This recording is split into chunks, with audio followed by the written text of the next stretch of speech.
सोचा पराठा निकला पापड़। शर्मा जी के घर में चाय की चुस्कियों के साथ हंसी मजाक होता था, लेकिन आज घर में एक अजीब सा सन्नाटा छाया हुआ था। डाइनिंग टेबल पर पूरा परिवार नाश्ते के लिए बैठा था, लेकिन किसी के चेहरे पर रौनक नहीं थी। आज सुबह सुबह घर कितना सूना लग रहा है ना। आदत सी हो गई थी उसकी। सुबह उठते ही सबसे पहले उसी की आवाज कानों में पड़ती थी। हाँ पापा, मुझे तो यकीन ही नहीं हो रहा कि वो अब हमारे बीच नहीं है। कल तक तो ठीक था, हम साथ बाजार गए थे, सब्जी लाए थे। कितना बोझ उठा लेता था वो अकेला, बिना उफ किए। नजर लग गई मेरे घर को। बेचारा कभी थकता नहीं था। धूप हो या बारिश, हमेशा हमारे लिए खड़ा रहता था। बड़ा काम का था हमारा बिट्टू। मम्मी, अब उसके बिना कॉलेज कैसे जाऊंगा मैं? वो था तो लगता था कोई साथ है। अब तो एक कदम उसके बिना चलना भी मुश्किल लगेगा। माहौल गमगीन था। सबको बिट्टू के जाने का गहरा सदमा लगा था। तभी रविंद्र जी ने अपने पराठे का एक टुकड़ा तोड़ा और मुंह में डाला। सोनाक्षी बेटा, ये क्या है? जी पापा जी, पराठा है। ये पराठा है? बेटा इसे पराठा नहीं, पापड़ कहते हैं, पापड़। इतना रूखा, इतना सूखा, गले के नीचे ही नहीं उतर रहा। बेटा बिट्टू चला गया, इसका मतलब ये तो नहीं कि तुम हमें भी मार डालोगी? हाँ सोनाक्षी, पापा सही कह रहे हैं। देखो जरा, मक्खन तो छोड़ो, इस पर तो घी की एक बूंद भी नहीं दिख रही, एकदम अकड़ा हुआ है। वो अजय दरअसल। अरे सोनाक्षी को मत डांटो तुम दोनों, मैंने मना किया है उसे। तुमने? क्या भाई, क्या अब इस बुढ़ापे में मुझे उबला हुआ खाना खिलाने का इरादा है? अरे इरादा क्या, जरूरत है। अपना पेट देखा है आईने में? और वो डॉक्टर ने क्या कहा था परसों? मिस्टर शर्मा, आपका कोलेस्ट्रॉल रॉकेट की तरह ऊपर जा रहा है। एक तो वो बेचारा बिट्टू चला गया। अब मैं नहीं चाहती कि इस घर के किसी और सदस्य का पुर्जा ढीला हो, इसलिए चुपचाप ये सूखा पराठा खाओ और आज से तेल घी बांध लो। कर लो बात। इधर दिल का टुकड़ा चला गया, इधर थाली से स्वाद चला गया। ए भगवान, उठा ले। नहीं, मुझे नहीं, सूखे पराठे को उठा ले। पापा प्लीज, अभी बिट्टू की याद आ रही है, खाने पर झगड़ा तो मत करो।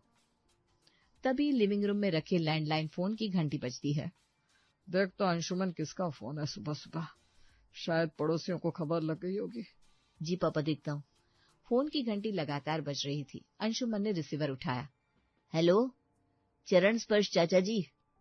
जीतते रहो बेटा, जीतते रहो। और सुनाओ, शहर में सब ठीक ठाक? यहाँ तो सब बढ़िया है। तुम्हारी चाची अभी गाय का दूध निकाल रही है। हमारी गौरी ने बछड़ा दिया है, एकदम स्वस्थ। मैंने सोचा ये खुशखबरी दे दूं और फोन करके तुम लोगों का हाल चाल ले लूं। जी चाचा जी, बधाई हो। यहाँ भी सब ठीक ही है, बस क्या, आवाज में दम नहीं लग रहा। और मेरा बिट्टू कैसा है? पिछले हफ्ते जब तेरे पापा से बात हुई तो कह रहे थे बिट्टू थोड़ा धीरे धीरे काम कर रहा है। बीमार है क्या? अब चाचा जी क्या बताऊं, बिट्टू हमारे बीच नहीं रहा। क्या कहा तूने? हमारे बीच नहीं रहा?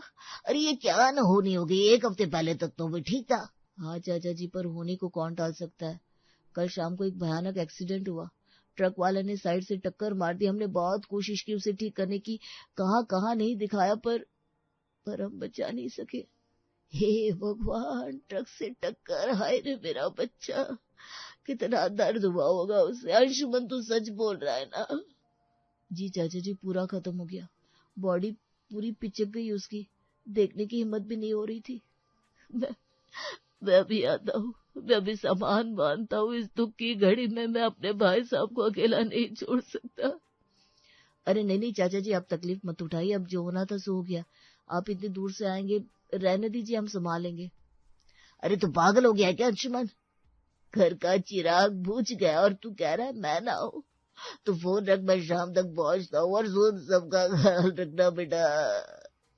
ऐसा कहकर चाचा जी ने फोन रख दिया। अंशुमन ने रिसीवर रखा और सिर खुजाया, क्योंकि उसे चाचा जी की बातें कुछ अजीब लग रही थी।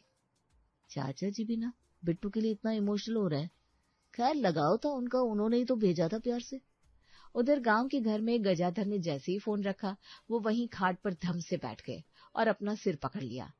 विमला जो हाथ में गोबर के उपले लिए जा रही थी, उन्हें देखकर रुक गई और कहा, अरे क्या हुआ जी, ऐसे क्यों बैठ गए जैसे लुट-पुट गए हो? शहर से कोई बुरी खबर आई क्या? लुटी गए विमला, लुट गए। शहर में कहर टूट पड़ा। हमारा बिट्टू, हमारा प्यारा बिट्टू अब नहीं रहा है। क्या बोल रहे हो जी? बिट्टू? अरे वो तो अभी पिछले महीने ही अपनी फोटो दिखा रहा था, क्या हुआ मेरे लाल को? एक्सीडेंट, एक ट्रक वाले ने कुचल दिया उसे। करशुमन कह रहा था बॉडी पिचक गई। हाय राम, हाय मैया, ये क्या हो गया? मेरा सीधा साधा बिट्टू, मैंने तो उसके लिए गौरी गाय का शुद्ध घी जमा करके रखा था। सोचा था जब आएगा तो चूरमा खिलाऊंगी। हाय, अब वो घी कौन खाएगा? छोटा सा था तब से हमारे यहाँ ही रहा है। अपने रमेश से कम नहीं समझती थी मैं उसे। तभी वहां रमेश आ पहुंचा। गजाधर और विमला को रोते देखकर उसने पूछा, क्या हुआ माँ, बाबूजी क्यों रो रहे हैं? वो बिट्टू चला गया रमेश, एक्सीडेंट हो गया शहर में, अब सबको छोड़कर चला गया। बिट्टू? अरे बाप रे, अभी तो उसकी उम्र ही क्या थी? अरे रमेश, जल्दी सामान बांध, मुझे अभी जाना है, मुझे उसकी शक्ल देखनी है। हाय, मेरी सावित्री जीजी का क्या हाल हो रहा होगा, वो तो उसे एक खरोच भी नहीं आने देती थी। आज जल्दी कर रमेश, बस पकड़नी है। वो लोग कह रहे थे मत आओ, पर मैं जानता हूँ दुख में इंसान का दिमाग काम नहीं करता। हम जाएंगे और उन ट्रक वालों पर केस करेंगे। मेरे बिट्टू को मारने वालों को मैं छोड़ूंगा नहीं। अब तो पूरे मोहल्ले में खबर फैल गई। चाची का विलाप सुनकर पड़ोसी भी आ गए। सबको दुख था कि किसी नौजवान लड़की की मौत हुई है, पर आगे आगे देखिए होता है क्या। इधर शहर में घर का माहौल अभी भी उदास था। रविंद्र और अजय सोफे पर बैठे थे। सोनाक्षी चाय लेकर आई। पुलिस वालों का भी कोई भरोसा नहीं है। सुबह मैं थाने गया था रिपोर्ट लिखाने, हवलदार पूछ रहा था बॉडी का क्या करना है, यही छोड़ोगे या ले जाओगे? अरे पापा, मैंने तो साफ कह दिया, ऐसी हालत में बॉडी घर लाने का कोई मतलब ही नहीं है, पूरा तो बिगड़ गया है। हाँ पापा जी, अजय ठीक कह रहे हैं, उसे वहीं रहने दीजिए। घर लाकर कहाँ रखेंगे, फालतू की परेशानी होगी। हाँ, पर दिल नहीं मानता ना। 20 साल साथ रहा है, फैमिली मेंबर जैसा था। मैंने सोचा था उसका अंतिम संस्कार अच्छे से करेंगे, पर पुलिस कह रही है कि जब तक इंश्योरेंस वाले नहीं आते बॉडी को हाथ नहीं लगा सकते। इंश्योरेंस का क्या होगा पापा, थर्ड पार्टी थी, उससे ज्यादा तो हमने उसके इलाज में खर्च कर दिया आज तक। पैसे की बात नहीं है अजय, बात इज्जत की है। उसे ऐसे लावारिसों की तरह सड़क किनारे पड़े देखना मुझसे देखा नहीं जाता। आप चिंता मत कीजिए पापा जी, वो हमारे घर का हिस्सा बन गया था। उसके लिए शाम को हम उसके नाम की एक सभा रख लेंगे, आखिर उसने हमारी बहुत सेवा की है। हाँ, अंशुमन कह रहा था कि चाचा जी भी बहुत परेशान थे फोन पर, उन्हें भी सदमा लगा है। अरे लगेगा ही भाई, उन्होंने ही तो भेजा था, प्यार से दिया था। कह रहे थे रविंद्र ये बिट्टू तुम्हारे बुढ़ापे का साथी बनेगा, और देखो बीच रास्ते में धोखा दे दिया। सभी लोग उदास थे। शाम होते होते गजाधर, विमला और रमेश ऑटो से उतरकर घर के दरवाजे पर पहुंचे। विमला की आंखों में आंसू अभी भी सूखे नहीं थे। जैसे ही सोनाक्षी ने दरवाजा खोला, विमला चाची जोर से रोती हुई अंदर घुसी और सामने खड़ी सावित्री के गले लग गई। हाय जीजी, ये क्या हो गया? हमारा हरा भरा बगीचा उजड़ गया, मेरा बिट्टू, हाय मेरा फूल सा बच्चा चला गया। अब क्या बताओ विमला, होने को कौन टाल सकता है। बहुत बुरा हुआ, अभी तो उसको 20 साल ही हुए थे। 20 साल भी कोई उम्र होती है जाने की। हिम्मत रखो भैया, भगवान की मर्जी के आगे हम बेबस हैं। पर मुझे यकीन नहीं हो रहा, अभी उस दिन तो फोन पर उसकी आवाज सुनी थी। हाँ गजाधर, सुबह तक तो ठीक था, एक आवाज में स्टार्ट भी हो गया था, पर शाम होते होते सब खत्म। स्टार्ट? ये भाई साहब भी सदमे में कुछ भी बोल रहे हैं। जीजी, मुझे उसका चेहरा देखना है, कहाँ है मेरा बिट्टू? नहीं नहीं विमला, चेहरा देखने लायक नहीं बचा। एक्सीडेंट बहुत भयानक था, पूरा आगे का हिस्सा पिचक गया है, आंख फूट गई है, मुंह टेढ़ा हो गया है। हाय राम इतना भयानक, हे भगवान, दुश्मन को भी ऐसी मौत ना दे। चाची जी पानी पी लीजिए, आप लोग सफर से आए हैं, थक गए होंगे। भाभी अब थकान की बात करिए, हमारा बिट्टू चला गया और अब। रमेश, हम समझते हैं, पर अब जो बचा है उसे संभालना है। पुलिस ने बॉडी अपने कब्जे में ले ली है, कह रहे हैं कार्यवाही के बाद ही छोड़ेंगे। पुलिस की ऐसी की तैसी, मैं डीएसपी को फोन लगाता हूँ, बॉडी अभी के अभी मिलेगी। अरे भावुक मत हो गजाधर, पुलिस को अपना काम करने दो। वो जो कर रहे हैं उनका काम है। इससे हमारे बिट्टू को इंसाफ मिलेगा। थोड़ा बैठो, आराम करो। अब सब लोग सोफे पर और कुर्सियों पर बैठ गए थे। विमला अभी भी सिसक रही थी। रमेश ने गुस्से में पूछा, भैया ये सब हुआ कैसे? वो तो बहुत संभल कर चलता था ना। हाँ रमेश, वो तो अपनी लेन में ही था, पर सामने से वो ट्रक वाला आया यमराज बनकर, उसे साइड से ही टक्कर मारी। बिट्टू तो बेचारा संभल ही नहीं पाया, एक ही झटके में धड़ाम से गिर गया और फिर उसके ऊपर से पहिया निकल गया। हाय, ऊपर से पहिया निकल गया, मेरी छाती फट जाएगी ये सब सुनकर। उस ड्राइवर का नाम बताओ मुझे, मैं उसकी जान ले लूंगा। उसने देखा नहीं कि सामने एक मासूम जा रहा है। चाचा जी, ड्राइवर तो भाग गया और वैसे भी गलती थोड़ी हमारी भी थी। हमारी क्या मतलब? वो दरअसल बिट्टू के बॉडी सिस्टम काफी समय से फेल चल रहे थे। हम सोच रहे थे ठीक करवा लेंगे, पर टालते रहे और उस वक्त वो रुक नहीं पाया और ब्रेक मतलब उसे बीमारी थी? तुम लोगों ने बताया क्यों नहीं? हम वैद्य जी की पुड़िया का इलाज करवा देते। वैद्य जी की पुड़िया से आखिर कैसे ठीक होता बिट्टू? ये गांव वाले भी कितने भोले हैं, इन्हें इनकी भाषा में ही समझाती हूँ। चाची जी, डॉक्टर को दिखाया था, वो कह रहे थे कि बॉडी पार्ट सब घिस चुके हैं, बदलने पड़ेंगे, पर खर्चा बहुत था तो हमने सोचा चल रहा है तो चलने दो। खर्चा? तुम लोग पैसे के लिए मेरे बिट्टू को ऐसे ही चलाते रहे? अरे मुझसे मांग लेते पैसे, एक बार भी उसका इलाज ठीक से नहीं करवाया तुमने। अरे करवाया था भाई, पिछले महीने ही ठीक ठाक करवाया था पूरा, पर बुढ़ापा, मेरा मतलब पुरानी चीजें तो जवाब दे ही देती है ना। भैया, पापा जी बिट्टू को पुरानी चीज क्यों बोल रहे हैं? अरे तो और क्या बोले? बिट्टू की जाने का दुख हमें भी है, पर ये तो कुछ ज्यादा ही परेशान हो रहा है, जैसे घर का बच्चा हो। अरे वो प्यार से बोल रहे हैं। चलिए पहले कुछ खा लीजिए, फिर हमने उसके लिए सभा रखी, उसका भी टाइम हो रहा है। शोक सभा की तैयारी से पहले सोनाक्षी ने सबके लिए खाना लगाया। वही सूखे बिना घी वाले पराठे और सादी दाल। विमला चाची खाना खाते हुए भी रो रही थी। कैसे गले से उतरेगा ये खाना? मेरा बिट्टू जब गांव आता था तो एक बार में 10-10 लड्डू खा जाता था, कितना शौकीन था खाने का। लड्डू? चाची जी, बिट्टू लड्डू खाता था? और नहीं तो क्या, गुड़ के लड्डू। और तेल तो उसे इतना पसंद था कि पूछो मत। कि तेरे रूखे सूखे पराठे तो मेरे गले से नहीं उतरे, उसके तो कैसे उतरते होंगे? मम्मी जी, ये बिट्टू लड्डू पराठे कब से खाने लगा? और तेल तो वो पीता था, खाता थोड़ी ना था। चाची जी सदमे में बह गई है शायद। मम्मी जी ने दौरे पड़ रहे हैं, बच के रहिएगा, ये तो कुछ भी बोल रही है। अरे चुप रह, उनकी भावनाओं को समझ। थोड़ी बातें तो मुझे भी अजीब लग रही है, पर अभी शांत होकर चुपचाप सुनना ही सही है। भाभी जी, घर में गम है वो तो ठीक है, पर ये पराठे हैं यार, पर इतना सूखा तो हम जानवरों को भी नहीं देते। बिट्टू के गम में आप लोगों ने खाना पीना छोड़ दिया है क्या?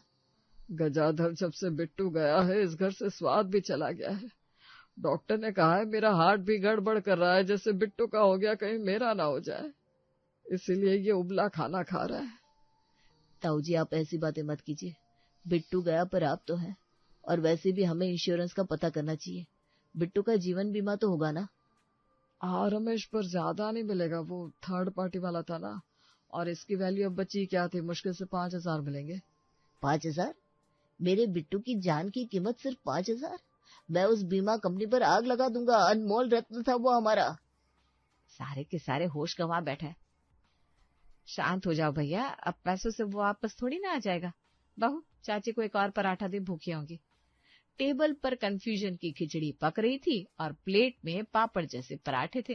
खाने के बाद हॉल में शोक सभा की तैयारी शुरू हो गई।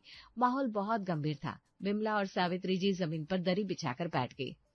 हाय मेरे बच्चे, सोचा था तेरी बारात में नाचूंगा, ये नहीं सोचा था तेरी शोक सभा में बैठना पड़ेगा। भैया फोटो को सीधा करो, एक बार जी भर के देख लो उसे। नहीं नहीं गजाधर, अभी नहीं, मेरा दिल फट जाएगा, उसकी हालत फोटो में भी नहीं देखी जाती। ताऊ जी, आप इतना डर क्यों रहे? एक्सीडेंट हुआ है, चेहरा बिगड़ा होगा, पर वो हमारा अपना है, हमें उसे आखिरी बार देखना है। रमेश, हम थोड़ी देर में फोटो दिखाएंगे, पहले सब लोग आ जाए, कुछ पड़ोसी भी आने वाले हैं, तब तक भजन चलने दो। तभी सोनाक्षी फूल लेकर आती है। ये लीजिए फूल, फोटो पर चढ़ाने के लिए। हाय, कल तक जो फूलों जैसा महकता था, आज उस पर फूल चढ़ाने पड़ रहे हैं। भैया ये तो बहुत सीरियस हो गया है। मुझे लगता है कुछ तो कंफ्यूजन है। इनकी बातें मेरी समझ में नहीं आ रही है और इतना दुख। अरे चुप रह, जो हो रहा है देखता जा। हॉल में भजन चल रहे थे और रोना धोना भी मचा हुआ था। तभी बाहर मेन गेट पर एक ऑटो रिक्शा रुका। उसमें से एक 22-23 साल का नौजवान बिट्टू अपने बैग के साथ उतरा। वो बिल्कुल ठीक ठाक था, बस थोड़ा थका हुआ लग रहा था। बिट्टू ने गेट खोला और अंदर आया। उसे हॉल से रोने की आवाजें आ रही थी। ये घर में क्या हो रहा है?